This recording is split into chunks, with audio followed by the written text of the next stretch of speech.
let's discuss Tangerine Dream's album, Phaedra. Hi, welcome to Garage Geek.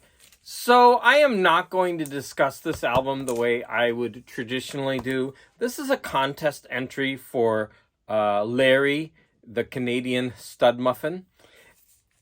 And what he wants us to do is he wants us to slow down and listen to an album in its entirety and then make a video about it. But it's not quite that simple.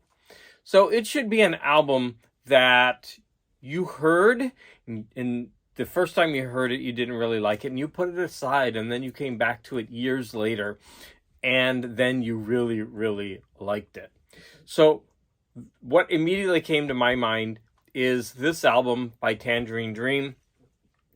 The reason it came to my mind so quickly is I've been listening to it a lot recently, although I haven't listened to it over the last couple weeks, I would say. But before that, I listened to it quite a lot. I was just in the mood for this. So when I was young, I listened to a lot of classical music. I listened to electronic music.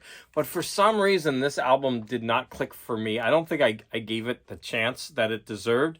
So I listened to it and I was like, eh. So I didn't understand what all the hype was about.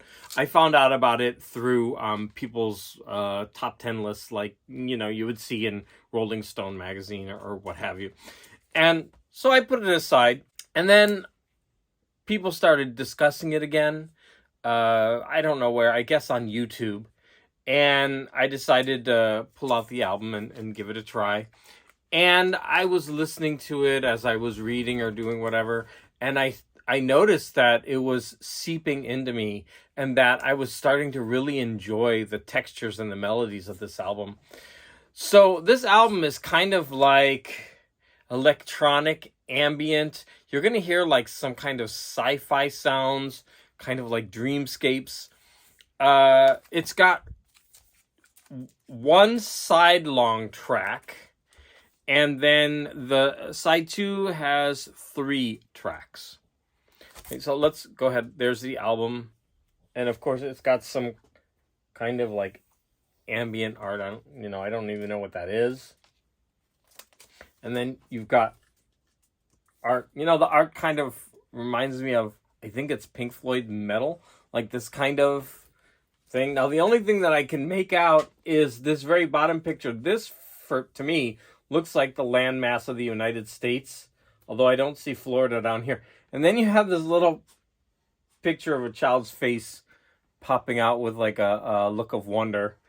So that, of all the pictures, that's the only thing that's distinguishable. And then you have more art like this on the back. Here is the record label, Virgin International.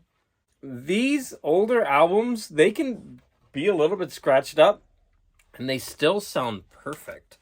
I was supposed to do this at the beginning, but Canadian Studmuffin.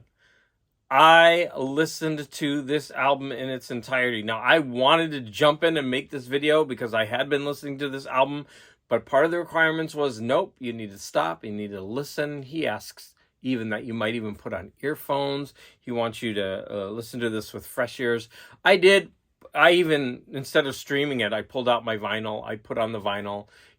Had that experience. I don't use headphones when I listen to music, just because I don't have any that are readily available. So, but I did listen to it, and I really enjoyed the experience. So thank you, Canadian Studmuffin. Like I said, I normally would give background information on the album, and I would give snippets of each of the tracks. But since this was about an experience rather than, the information or the knowledge that goes along with it, I decided to just keep it simple and talk about, the experience of the album. So like I said, I really, really have come to appreciate this album. And you have to be in the right mood for it. And this album is not going to be for everyone because, it's got a lot of ambient parts to it. And, you're really going to be listening to this when you're in a certain mood. Or, for example, you would like some calming music when you're reading. That's going to be the best time to listen to this album. Or if you do want to just go on a journey and turn off the lights and put on headphones, I think that you would really enjoy this album as well. If you know this album or have experiences with it, would you also put that in the comments, please? I'd love to know which of you out there enjoys this album, appreciates it, or even if you can't get into it like I was earlier in my life, because maybe later you will get into it. Again, thanks to Canadian Studmuffin for this contest, and I want to thank everyone out there for the support.